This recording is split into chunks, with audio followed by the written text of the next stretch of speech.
I woke up without any idea where I'd been the night before. No headache, no stomachache or stinging behind my eyes. Just a pain in my chest. When I wobbled to the mirror, my legs were strained like I'd been running. There was a bandage peeking out from my pajama top. I plucked the collar of my Sherlock tank and glanced down. There was a dressing covering my entire chest, blood beading it. The hell? I stumbled back to my bed to grab my iPhone. Last night, I was supposed to meet up with Rachel and her brother, my boyfriend Rich. That much I remembered. Maybe we got drunk. We must have gotten drunk. Even though what I was experiencing was unlike any hangover I'd ever had before. I'd have to ask them about it. But when I clicked on my messages, I saw a blank screen. Not a text from Rachel or Rich or my mom or my ex, which was odd, because I never deleted my text messages. I left them on there until I was forced to delete them, until my phone slowed down from all the data. Even then, I'd save a few threads. I needed answers, and Rich worked early on weekends, so I dialed Rachel. No ringing. It went directly to voicemail. Just my best friend's voice saying, "I'm busy, send me a text like a normal person." Okay, new plan. Toss some cereal into a bowl to silence the growls in my stomach, and then try Rachel again. In the meantime, I checked my email. Not for clues, for a distraction. But the first heading I saw said, blackout. I usually did my best to avoid clicking on spam, but what if it was the name of the club we went to? What if I had one of those electric bills sent to me? Ding ding ding. When the email opened, there was a heading that read blackout. The night you'll never remember. With a big number at the bottom. A charge of $999. With the last 4 digits of my credit card to the side. No fucking way. I don't care how drunk I was. I didn't spend $1,000 on drinks. Even if we ended up at a strip club or a hotel or a fucking casino, no. That number didn't add up. It must have been a mistake. I dialed the 10 digits written in microscopic print at the bottom of the email. No answer. Not even a busy signal or a robot playing elevator music. Just an automatic voice telling me that the number was disconnected. I grabbed a bowl out of the cabinet with one hand and searched blackout on Safari with the other. But all I found was a page describing what the word meant. Information about some haunted house in another state and self-help articles for alcoholics. I tried adding the night you'll never remember, but then it kept autocorrecting blackout to black market. Damn it, no reviews, no Facebook pages, not even any milk in the fucking fridge. My chest was itching now. Bad. I needed to replace the bandage, to give my cuts some air. If they were cuts. I could have had a tattoo under there for all I knew. God, I prayed there wasn't a tattoo under there. After entering the bathroom, I peeled the bandage off. Slowly. Revealing one letter at a time. R, and A, and C, and something that looked like a lowercase t. No. It was an unfinished H. But it wasn't written in fresh black ink, it was carved into my skin. Crude, ragged letters with some edges angled the wrong way. Dried blood was crusted over the message, and I had to pick it off with the tip of my thumb, because it wouldn't rub away with the cloth. After giving myself a good 10 minutes to breathe, to push my heartbeat back into place, I thought about what the message could mean. R-A-C-H. I was clearly spelling Rachel, my best friend since 2nd grade. That was letting all of her calls go to voicemail. Rachel. Fuck. I opened Safari again, dove into the black market info because I had a feeling that blackout was part of the black market.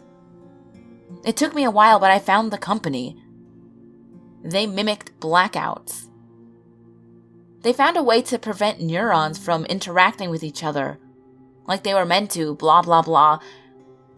The part of the brain that was disrupting long-term potentiation, blah blah blah. Basically, they found a way to make you black out without the alcohol, to erase certain memories. But what memory would I pay $1,000 to have erased? Maybe Rich broke up with me. But that was worth $50 at most. Maybe someone in my family died. Maybe I watched them die. Maybe I helped them die. Rachel. It had to be Rachel. I called her number again, texted her, Snapchatted her, and checked to see if she was logged on to Facebook. But there was no sign of her. There was a photo on her Instagram from last night, around dinner time, but it was a throwback. She was wearing a strapless red dress, dark red, blood red. I can imagine it spilling down her arms and legs, splashing up to her face, the crimson swallowing her entire body. Did I do that? Did I hurt her? I called Rich. Screw work, I needed to talk to him, to see if his sister was in the house when he woke up this morning. He answered on the first ring. Yeah, babe? What happened last night? My voice came out in strings like I'd been screaming. Where's Rachel?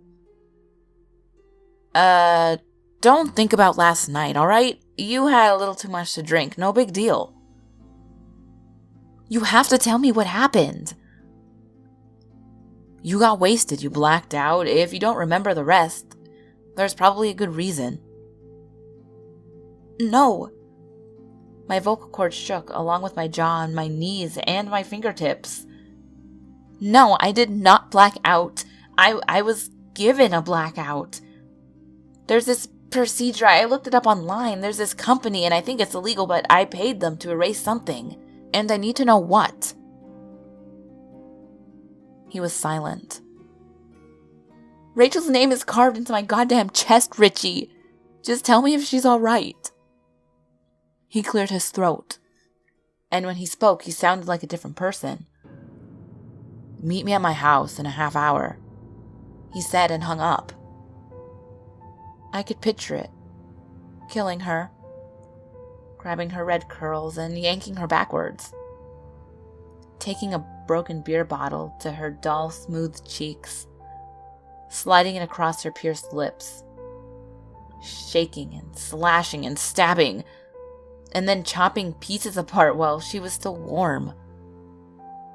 She was always so manipulative. Jealous, controlling. She was the reason I started dating Rich. Even though I viewed him as more of a friend. The reason I majored in archaeology, even though I wanted to be an artist. The reason I became the person I was instead of the person I planned on being. I loved her, but she had all the traits of a psychopath. Not that it meant she deserved to die. I didn't realize I'd slipped into jeans and a hoodie, let alone that I'd walked several blocks, but suddenly there I was. At the house Rachel shared with Rich. He answered before I even knocked, pulled me inside, pushed me against the basement's wooden door, and tried to kiss me on the neck. Well, let's forget about last night, okay? Rachel's fine, everything's fine, she's upstairs. I shoved him, hard enough to get my point across. No way! I'm not going to drop it. Come on. If this thing you're talking about is real, if you paid that much money to erase some memory, do you really want to relive it? That's just throwing money away. I thought you were saving up for grad school. Money isn't the point right now. Something happened. Something huge. Something I paid $1,000 to forget. Damn it, Lucy! That wasn't him. That was Rachel. Oh, Jesus, thank God, I said and turned around to hug her. She looked fine, yawning and baggy-eyed, but as beautiful as ever. I thought you were... I'm so glad you're here. I refused to let go, squeezing her tighter and tighter as I spoke into her ear. If you're okay, what the hell happened last night? I don't know if Rich told you yet, but there was this place, Blackout, and I called the number, but they wouldn't answer, and I'm worried that... You're right. She's not gonna drop it, Rachel said to Rich over my shoulder. I heard him sigh. And then I felt a warmth spread through my body. Not from the tenderness of the hug, from the blood. It was pouring from my stomach now, from a slit Rachel made with the knife I never knew she was carrying. Why do you have to be such a stupid fuck all the time? She asked before shoving me down the basement steps. Rich must have opened the door for her. I woke up, 10 minutes later, 15, with my head on the basement floor and my legs angled up the steps. My back and neck were cranked in an unnatural angle, painful as fuck angles. I grabbed the railing and tried to pull myself up. No sense in trying the door, I knew they kept a lock on it, and my muscles were screaming. I needed to rest. No, I needed to look around for a weapon, for a hammer, for a chainsaw, for a goddamn nail, something to defend myself with. But as soon as I started searching, I found 2 legs and a torso. There was someone, an armless someone down there with me. Their ankles were tied, their skin was flaking, their crotch was stained. It took them a few tries to talk. Their mouth was so dry their lips kept sticking together. But they managed. They brought you down here last night. They wanted you to be part of it. Because you're all so close. They wanted you to be part of it. It was hard to understand the voice in between their dry coughs. They thought you'd say the bodies were cool. But you said you'd call the cops. That you didn't want to tell them. But you had to. So they tied you up. A memory flashed through my mind.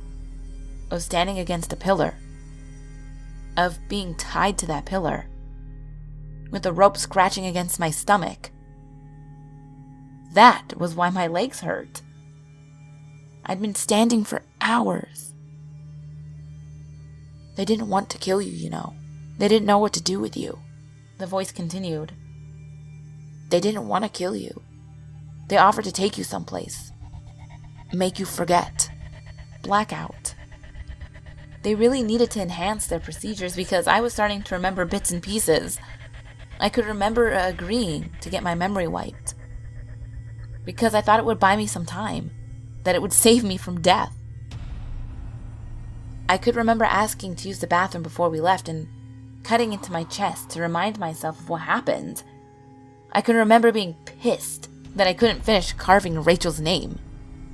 Because they were wondering what was taking so long. And were getting impatient. I could remember the fear. I could remember wondering how my best friend and my boyfriend would decide which one got the duty or the honor of killing me. They didn't want to hurt you, but now they have to, the voice said. I think yours will be quick, though. Quicker than me. Another long, dry cough. I guess I'll meet you in heaven.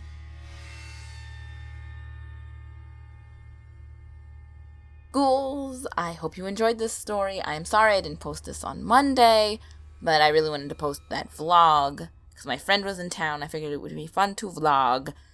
So yeah, I hope you ghouls liked it. I like these kinds of stories. They're different. They're not like the same old thing that you hear a million times, hopefully. So yeah, be sure to check out this author. I'll have their link in the description and the link to the story and a link to their Twitter, probably, and their Facebook. Whatever they have, I'll put a link for it.